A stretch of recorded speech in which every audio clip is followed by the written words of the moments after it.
Buenas chicos, bueno, vamos a continuar con la panorámica, ¿no? Referida a los vinos del mundo. En este caso vamos a tratar con un cuidado, con un mimo especial, y vamos a incidir, ¿no? En la importancia y el desarrollo pues, que está teniendo el vino chino, ¿no? A nivel mundial. Para eso, bueno, vamos a comenzar haciendo una brevísima introducción a China, ¿no? Como el gigante asiático, en el que, bueno, como bien sabéis, es la segunda potencia mundial, después de Estados Unidos. Resulta llamativo como un país con más de 1.000 millones de habitantes, representa está como cuatro veces más de habitantes que Estados Unidos, pues ha conseguido, a base de trabajo, de esfuerzo y perseverancia, pues posicionarse en el segundo país mundial, ¿no? A nivel económico. A ello hay que destacar y resulta muy significativo cómo este país pues ha conseguido maridar, combinar las directrices, las ideologías comunistas con un crecimiento descomunal, ¿no? A nivel capitalista. Todo ello ha dado lugar pues, a unas diferencias enormes, ¿no? Dentro del país. Eso dentro, todo ello pues, ha desembocado en que haya pues, infinidad de públicos objetivos, que lo vamos ahora a tratar, ¿no? Centrándolo sobre todo pues, a lo que a nosotros nos interesa, que es el mundo del vino. ¿Vale? Resulta también muy llamativo cómo este país ha conseguido pues, acuerdos preferentes de libre comercio, por ejemplo, pues, con Australia en el 2003, con Chile. Todo ello pues, ha supuesto que estos países pues, se libran de aranceles. Ello lo extrapolamos al vino, eso quiere decir que los vinos de Australia, de Chile, resultan mucho más baratos para los chinos comprarlos que, por ejemplo, los vinos europeos, el vino inglés, perdón, el vino francés, el vino español. ¿Por qué? Porque tenemos que pagar unos impuestos. Son acuerdos de libre comercio. ¿Vale? Bien, ahora vamos a presentar muy por encima las zonas vinícolas más importantes de China. China, pues, conforme está situado, pues para poder entrar dentro de esa zona que se considera ideal para el cultivo del vino, recordar que para que se pueda cultivar el vino, pues se tienen que dar unas condiciones sine qua non, ¿no? Fundamentales. Es decir, que existan las cuatro estaciones, de primavera, verano, otoño e invierno. Donde se producen esas casuísticas en concreto, pues sería en el norte de China. Aquí os he señalado unas zonas, ¿no? Xinjiang, esta de Hebei, el río Amarillo, ¿vale? Ningxia, todas estas zonas de aquí están en el norte de China y aquí se permite que haya cultivo y proceso de vinificación como tal, debido pues que se producen unas condiciones climáticas. Es más, podríamos hacer un paralelismo en esta zona del norte de China con la zona de California de Estados Unidos, es decir, antes de empezar a hacer vino en California, allí tenían una gran tradición, ¿no? De uva de mesa. O sea, allí ya sabían cultivar uva, bueno, solamente hubo que dar una vuelta para transformarlo para que fuera uva de vino. En este caso es lo mismo que ha pasado en el norte de China. Son complejos agrícolas muy extensos en los que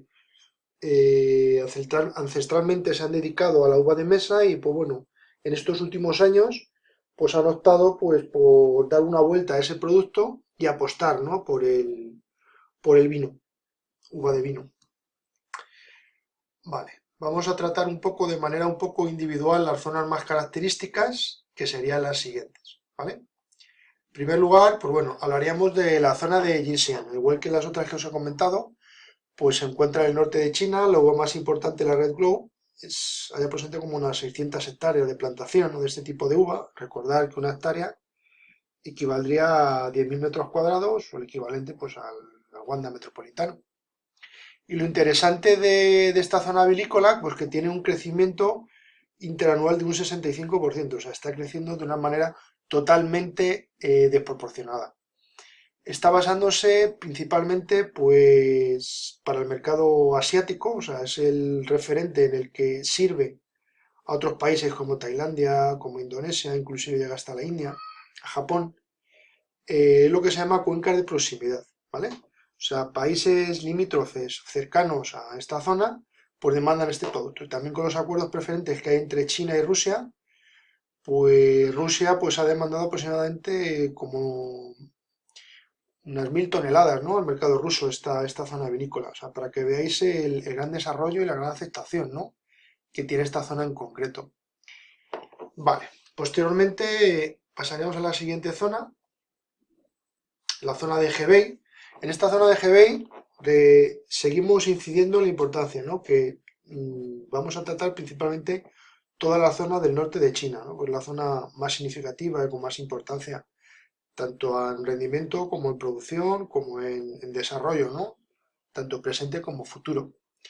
Esta zona en concreto pues tiene un blanco, ¿no? Un blanco seco interesante, con una uva autóctona de allí que se llama la uva Jinhui. La particularidad de esta zona vinícola es que hay muchísima humedad, ¿no? Y eso da lugar pues, a muchas plagas. Recordad lo que vimos, ¿no? El oidio, la podumbe noble,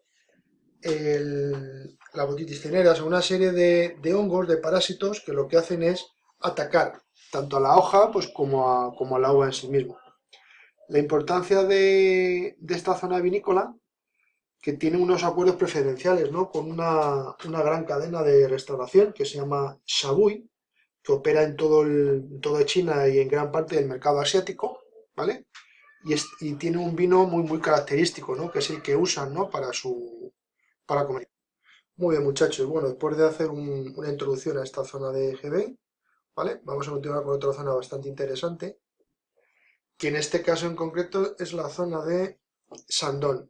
Igual, al igual que las otras zonas vistas anteriormente, está en el norte de China. Tiene un blanco seco interesante, que se hace con la uva Jinmi. Y de esta zona lo más significativo es que está marcado por una fuerte inversión extranjera, es decir, bodegas y complejos franceses, ¿no? han optado por apostar por esta zona en concreto. Han considerado pues, que reúne unas condiciones muy, muy interesantes para que sus vinos, que ya estaban encosetados, de una forma de trabajar, unas sensaciones sápidas, pues bueno, aire fresco para su marca. En este caso, por ejemplo, como Remy Martí, Remy Cointreau, o sea, han empezado aquí a sentarse, ¿no? A desarrollar su producto.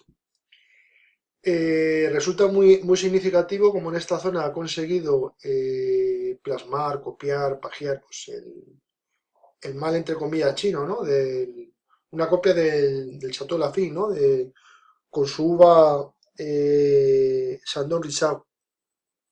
Todo ello, pues, han creado sinergias colaborativas, como os he comentado, con empresas francesas y bueno, y poco a poco han ido desarrollando pues, un producto bastante, bastante interesante. Sobre todo en esta zona han tenido un intento y un éxito en muchos casos de clonar uvas parecidas y derivadas al moscatel con un resultado más que aceptable. ¿Vale? Bien, continuamos muchachos. Bien, luego tenemos la zona de Liaoning. Igual, tenemos aquí en el norte de China. Tiene una uva también característica que es la Xinmi. Aquí sobre todo podemos hablar que estaríamos hablando como la zona como si fuera La Mancha, ¿no?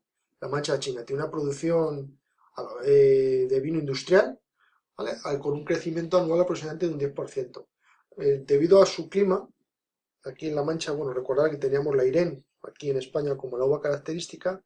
Aquí están apoyando o impulsando sobre todo vinos blancos, pues, atacando uvas tales pues, como la Gewürztraminer, Moscatel de Alejandría, la Sylvaner, la Riesling, ¿vale? O sea, es una zona peculiar más que nada, sobre todo en cuanto a producción.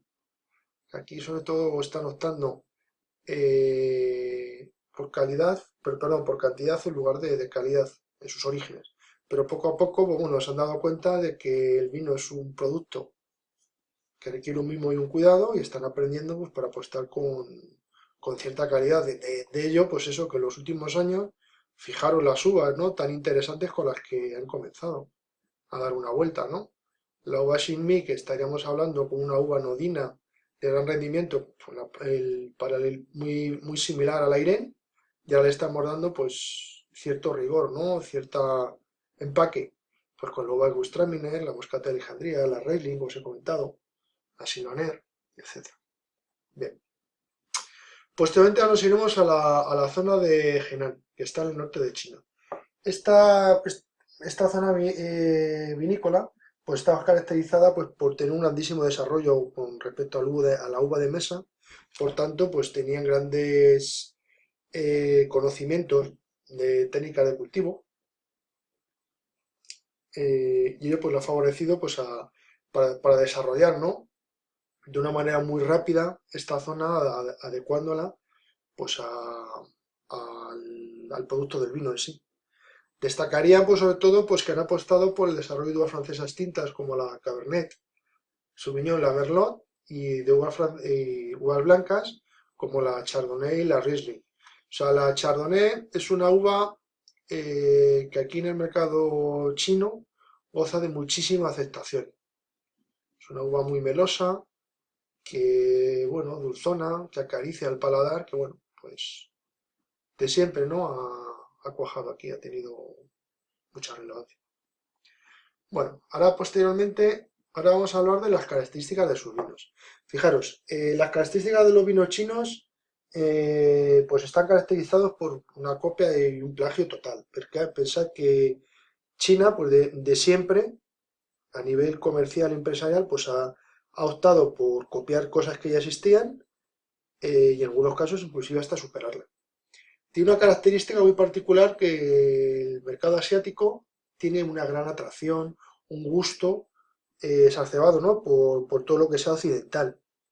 Hay que destacar porque el consumidor chino, por naturaleza, pues es una persona desconfiada, a la que le gusta el regateo, es una persona a la que le llama muchísimo lo tecnológico, un tipo de cliente al que el envoltorio, el etiquetado, el envasado, o sea, lo que es el packing, ¿no? El cómo va todo envuelto, pues le llama muchísimo la atención, y eso en muchos casos lo prima inclusive hasta el producto.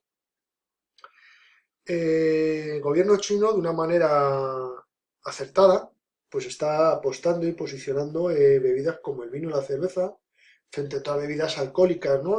Con base en cereal. ¿Por qué? Pues sobre todo por fines sanitarios, por fines psicológicos. Han tenido muchos problemas a nivel de alcoholismo, y bueno, es una manera un poco de ir reduciendo, ¿no? Esas problemáticas que han tenido. China hemos dicho, es un país de unos 1.400 millones de habitantes, en el que hay unas desigualdades económicas enormes. Todas esas desigualdades económicas se extrapolan el que hay infinidad o distintos grupos o grupos objetivos. Referido al vino, hay que direccionarlo hacia un público objetivo joven. Es decir, por eso tiene tanta aceptación los vinos del Nuevo Mundo, pues son vinos frescos, son vinos fáciles de beber, son vinos que están pensados e ideados para gente joven, con un paladar tampoco que sea muy refinado, ¿vale? De ahí, eso no quita, perdón, que sobre todo Francia fue el precursor de que empezó a hacer Francia y el mercado anglosajón, fue los pioneros, ¿no? Empezar a hacer colaboraciones en China, ¿no? Referido a esos vinos. De ahí, pues que las uvas tintas, pues tienen una gran importancia, ¿no? Las de índole francés, perdón, procedencia francesa. Bien, otro apartado interesante con respecto a sus vinos, tiene unos acuerdos preferenciales, acuerdos libres de comercio, entre, por ejemplo, destacaría entre China, Australia, entre Chile, Argentina. ¿Eso que da lugar? Pues que se ahorran los aranceles, no tienen que pagar impuestos de entrada, ¿no? Por entrar en el país, tanto de Australia a China como de China a Australia. Todo ello, bueno, el vino se ha usado como un poco como medida, ¿no? Un poco complementaria, ¿no? A acuerdos comerciales. Tener que tener en cuenta que los chinos, pues son personas, es una civilización, una cultura que es muy respetuosa, ¿no? Con la historia, con la tradición, con la simbología.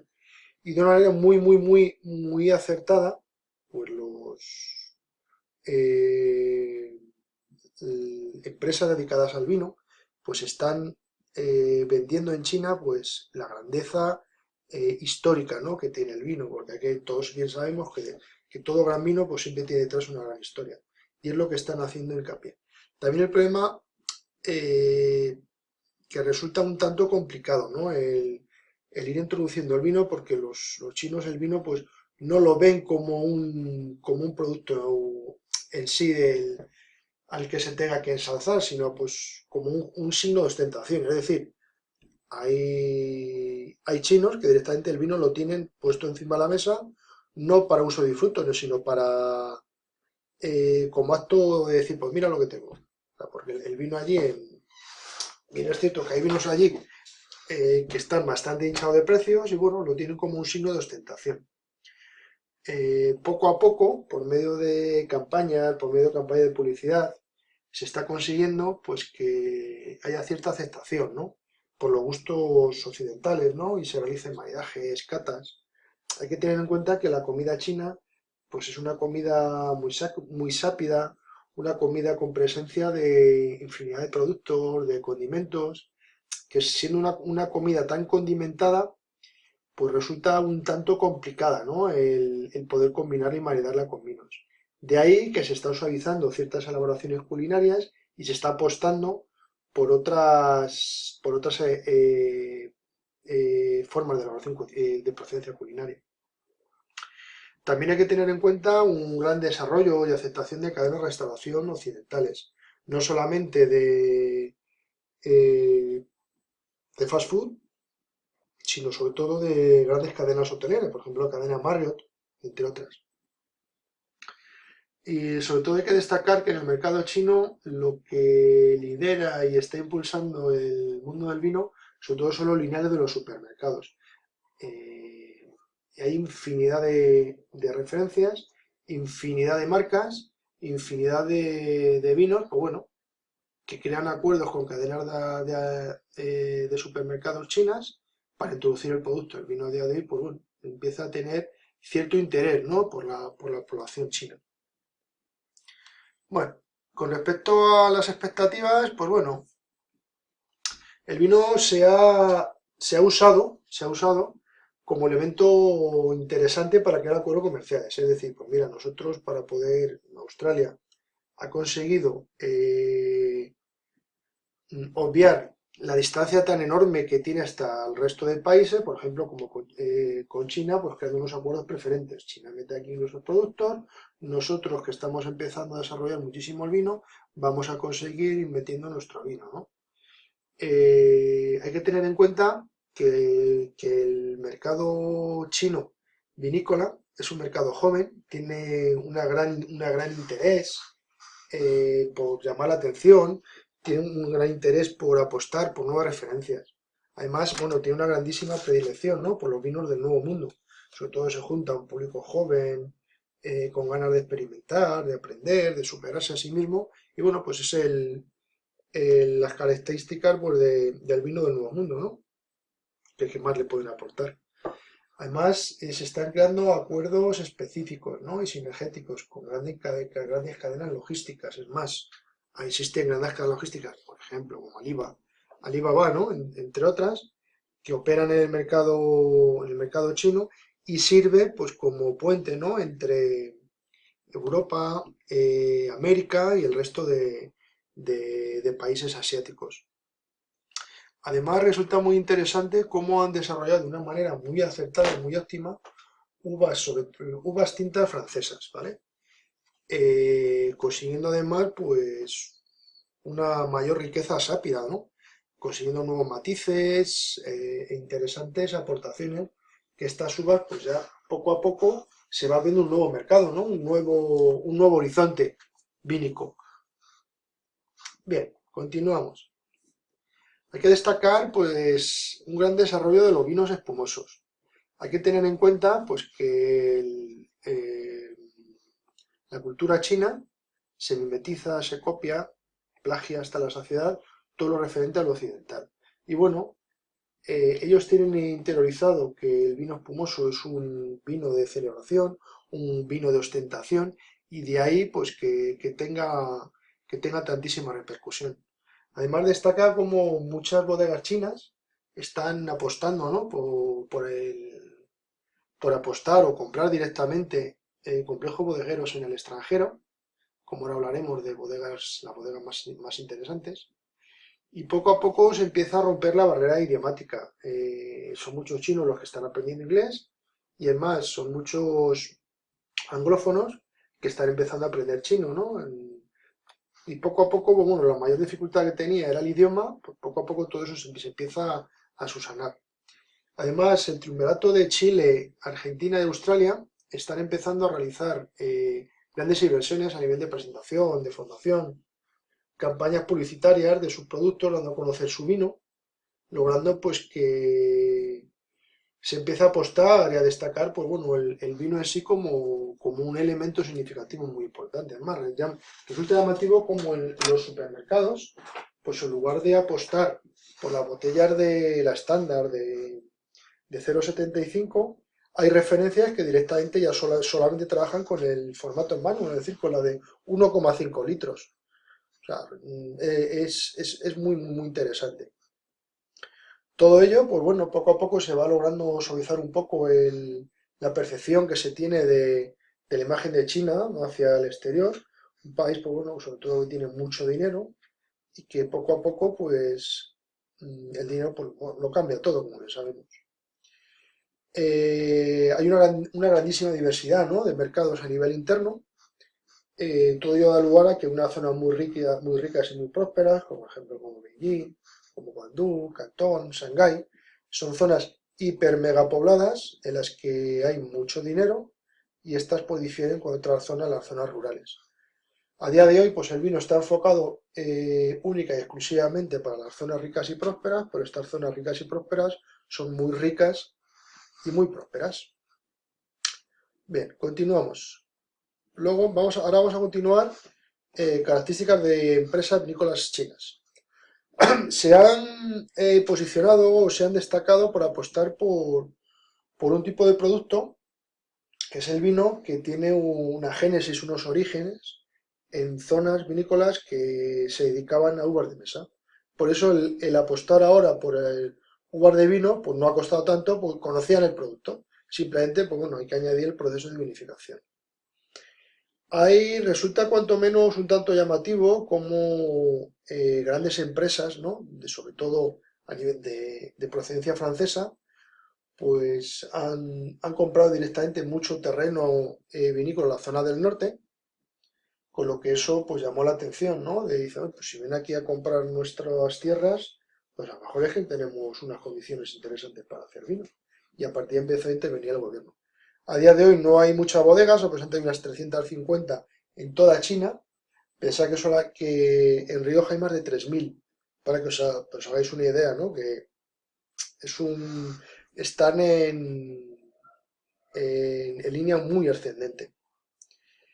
La problemática que tiene, pues mira, no existe una legislación a día de hoy y una clasificación de los vinos chinos. Se basan sobre todo en la clasificación, ¿no?, de los vinos del Nuevo Mundo, sobre todo por varietales, se prima sobre todo la uva.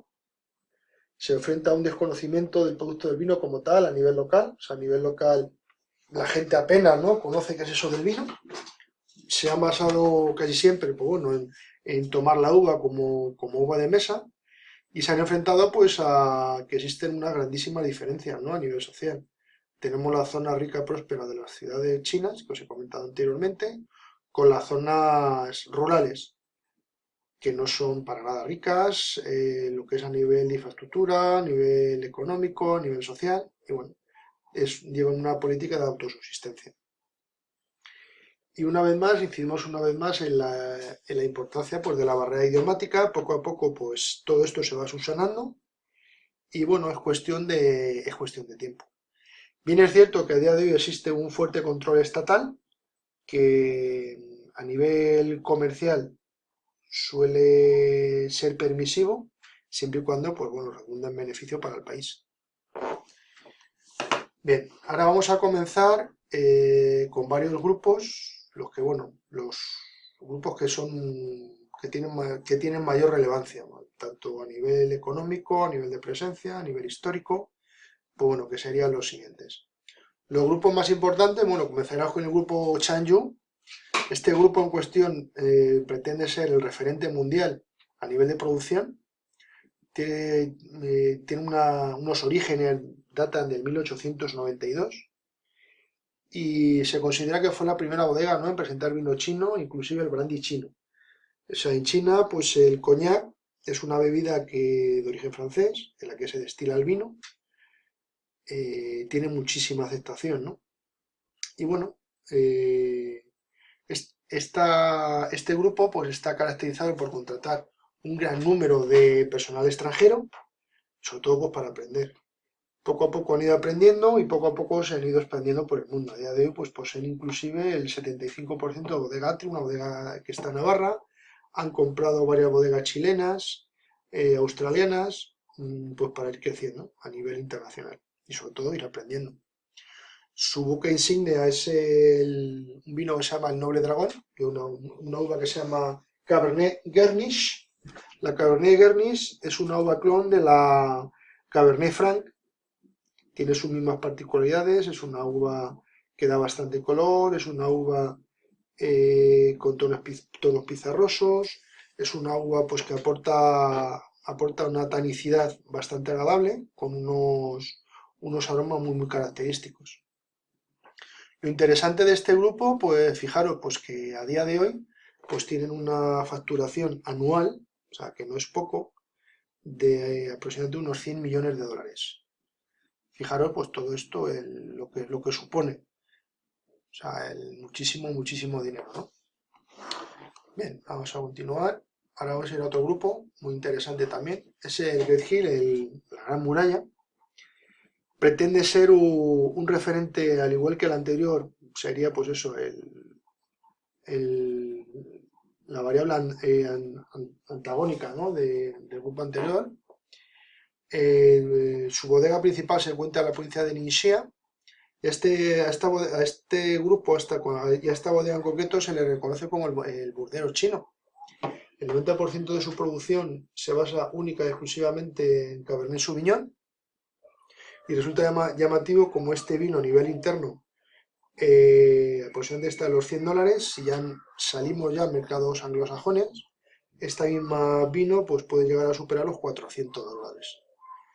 Este grupo de vinícola pues suele facturar anualmente aproximadamente unos 80 millones de dólares. Pensar que llevan empezando a trabajar de manera en serio, no llega a los 10 años, ¿eh? O sea, el crecimiento ha sido brutal y exponencial, o sea, creciendo y cada vez mayor.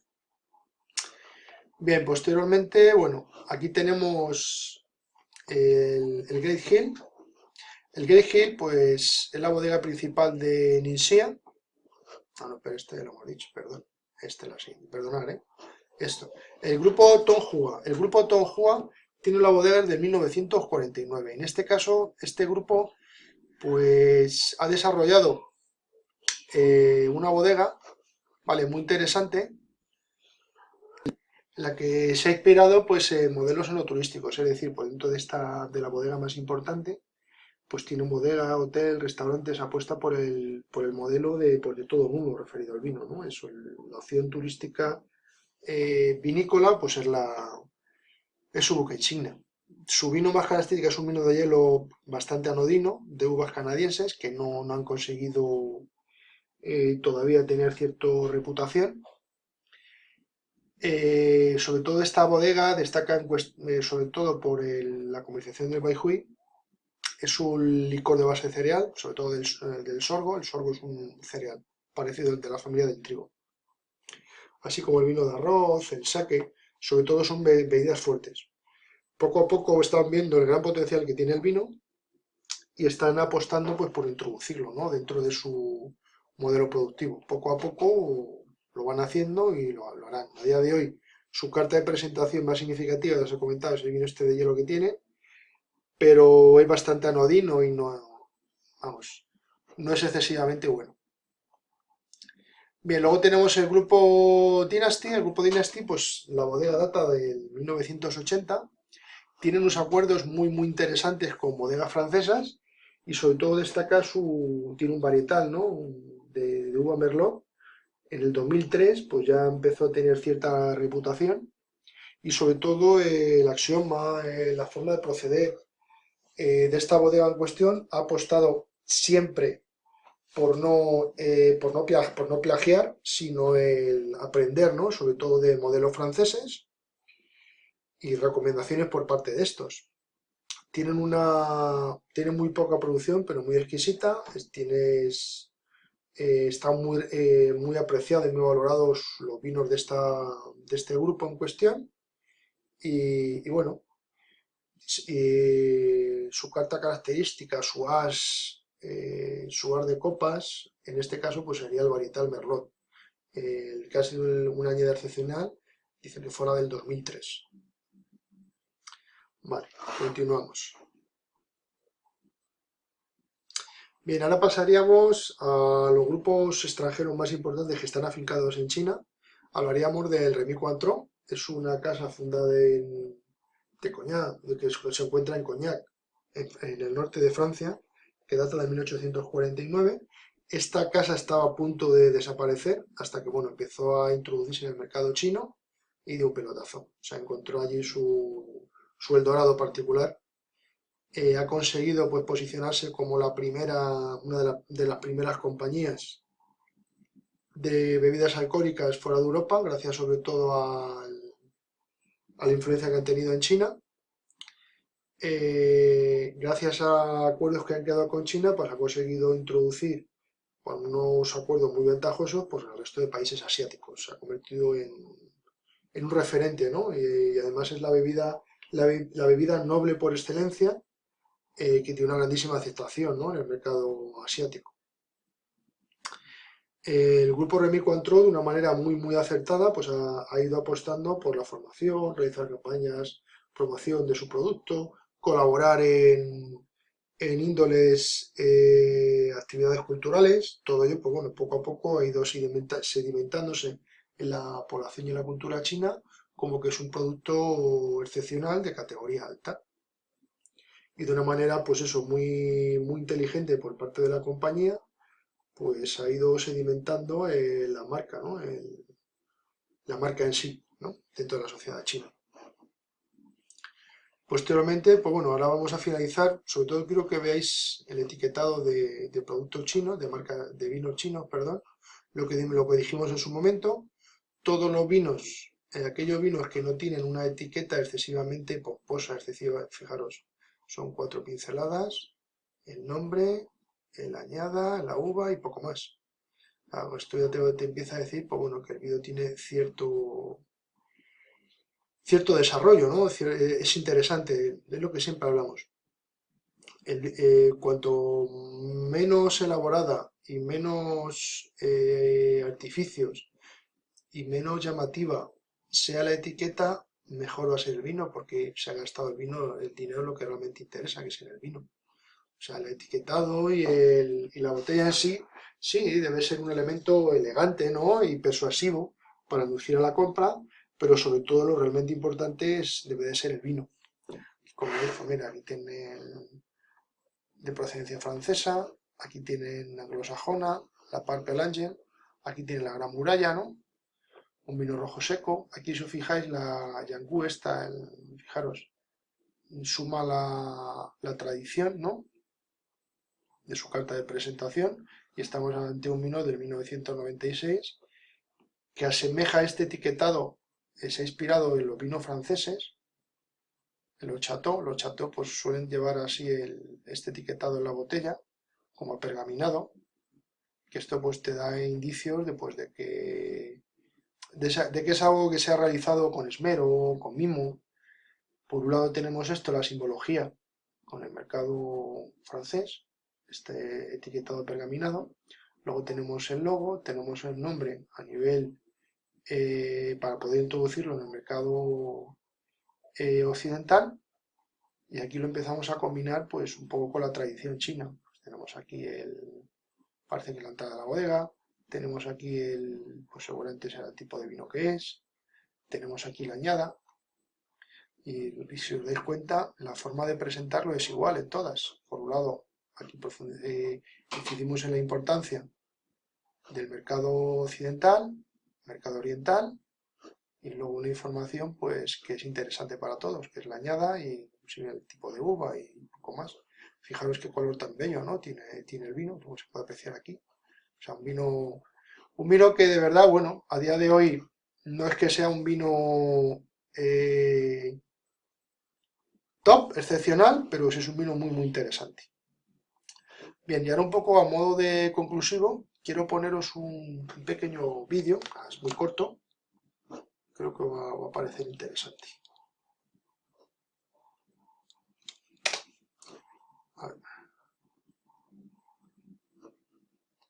A ver si... A ver, muchachos, si carga esto. No, este no es. A ver.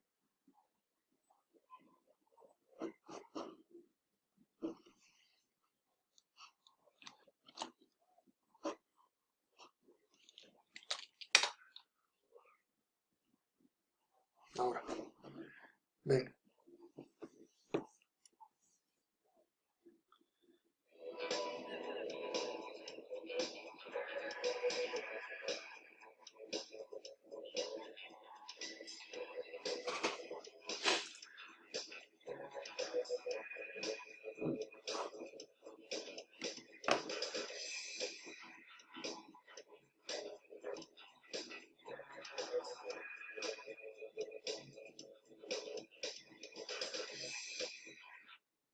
Cuarto año que venimos a la feria de Chengdu, básicamente porque creemos que es, si no la más importante, una de las más importantes de cara a llegar no solamente a importadores, sino a distribuidores. Desde que decidimos venir a China hasta que encontramos nuestro primer importador, transcurrió casi un año. Esto no es como la gallina de los huevos de oro. Aquí hay que estar aquí y hay que invertir.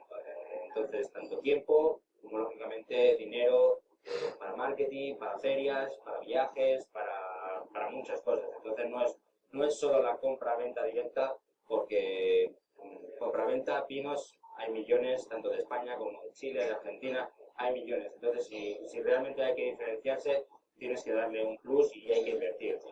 La principal dificultad para vender vino en China es que el consumidor chino no bebe vino. El vino es algo occidental. En China beben otros licores. Ese es el primer factor.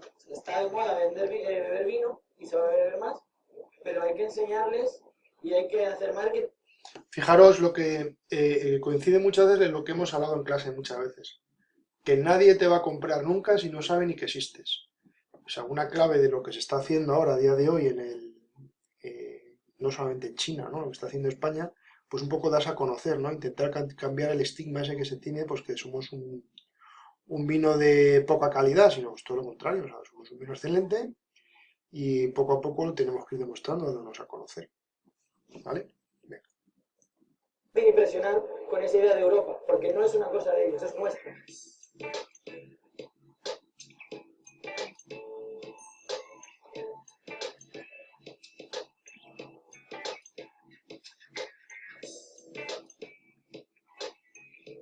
Cuando hablan de España, a no ser que sea gente que sí que esté familiarizada con el sector, ven a España como un proveedor de vino a granel barato. Y esa es la primera dificultad que encontramos nosotros a la hora de un poco de intentar meter vinos de mayor calidad, con un valor añadido, con una imagen, siempre nos cuesta un poquito más. El precio CIF al que entra en China es aproximadamente de 1,9 euros. Para que os hagáis una idea, nuestro precio de compra ex-works medio es de 6,3. O sea que realmente estamos en las antípodas de lo que se mueve el vino español. Yo lo que suelo hacer directamente, yo soy de San Sebastián concretamente, y yo les suelo enseñar el mapa. Y les enseño el mapa, no les enseño el mapa español, les enseño el mapa europeo y les digo, mirad, aquí, en este círculo, en 250 kilómetros a la redonda, en estos 500 kilómetros es donde se mueven los mejores vinos del mundo. Burdeos lo tenéis a 200 kilómetros al norte, a 400 kilómetros al sur tenéis La Rioja y Ribera del Duero. La principal desventaja con la que nos encontramos con los vinos del Nuevo Mundo es que nuestros vinos tienen que pagar una alta tasa de importación, mientras que los vinos del Nuevo Mundo, con la ventaja del arancel, pues llega aquí el vino con un precio bastante más competitivo, ¿no? Y eso aquí, que la lucha del precio y la competitividad es importante, pues es una gran ventaja para nuestros vinos.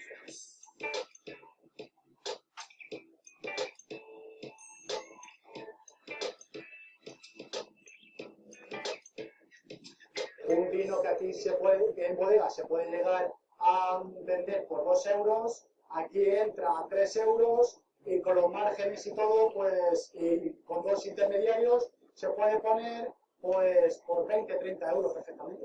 El factor precio está en torno, diría yo, a un 70% y un 30% en calidad. Cada año la tendencia es que lo que es la calidad vaya subiendo y el precio no sea tan determinante. El nivel medio, la clase media es bastante grande y en los próximos años crecerá un montón más, con lo cual son gente joven, con dinero y que lógicamente les gusta tanto comer como beber bien. Fijaros la importancia, ¿no?, de lo que hemos estado comentando antes, ¿no? O sea, el público objetivo al que debemos direccionarnos, en este caso, es al cliente joven. O sea, es un cliente joven, cosmopolita, que viaja, referente al mercado chino, ¿vale? No vamos a pensar el típico chino este, ¿no? Mayor, no, o sea, público objetivo joven, no lo olvidéis. A modo de ejemplo, pues mira, podéis ver aquí a estos muchachos, ¿no? Este es el target group al que debe direccionarse. As you know, Spanish has the biggest wine capacity, and I really think when the Chinese, more and more Chinese start changing their habit to drink more and more wine, there's a huge market. So I think Spanish wine has a good future in China, but we have to work together, work harder. If both parties as an importer and the winery as a brand owner, you have to work together to promote the brand together. Then you will see the sales volume keep going up every year. I think that this is the key success of our company. We spend lots of money every year on. Fijaros un hecho muy importante, lo que están comentando aquí: inversión y promoción a través de redes sociales. Alguna vez lo que hemos comentado en clase, por la importancia de la presencia virtual. Si no existes en Internet, estás muerto. Y ese es uno de los problemas, ¿no?, que tiene sobre todo la bodega, los consejos reguladores, pues que no han sabido, no han sido capaces todavía, pues, de extrapolar este producto tan interesante como el vino, pues en el mercado de Internet. O sea, no han optado todavía, pues, o no han sido capaces de verlo, ¿no? Lo que significa, ¿no?, el estar vivo, ¿no?, en redes sociales. The social media promotion. Like this brand name, we have a team. Do nothing, just to promote the name on the social media system. I suggest all the Spanish winery, if we really want to get into this market, to the young generation, this is how they should start with.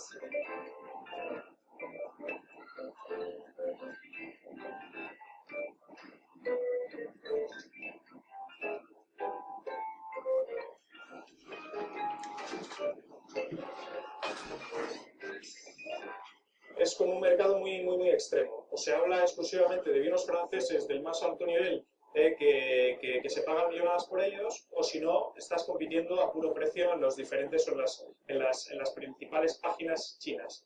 No puedes crear un negocio online tú solo, tienes que aliarte con esas empresas especializadas, digamos, en el sector, pero realmente conseguir un buen posicionamiento con ellas dentro de sus páginas y que le den un tratamiento adecuado a tu vino es complicado, sobre todo cuando estás hablando de vinos de nivel medio-alto como son los nuestros, ¿no?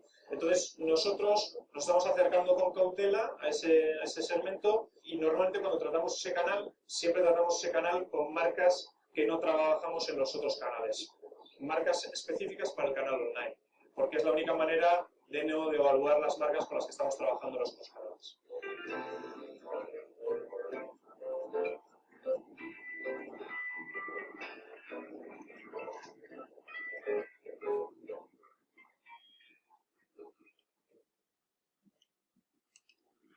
Bueno, chicos, bueno, espero que os haya parecido interesante, ¿no? Perdón, un segundito. Espero que os haya parecido interesante, ¿no? Esta introducción al mundo vinícola chino. O sea, de verdad que es un gigante, pues que poco a poco, pues, está empezando a despertar.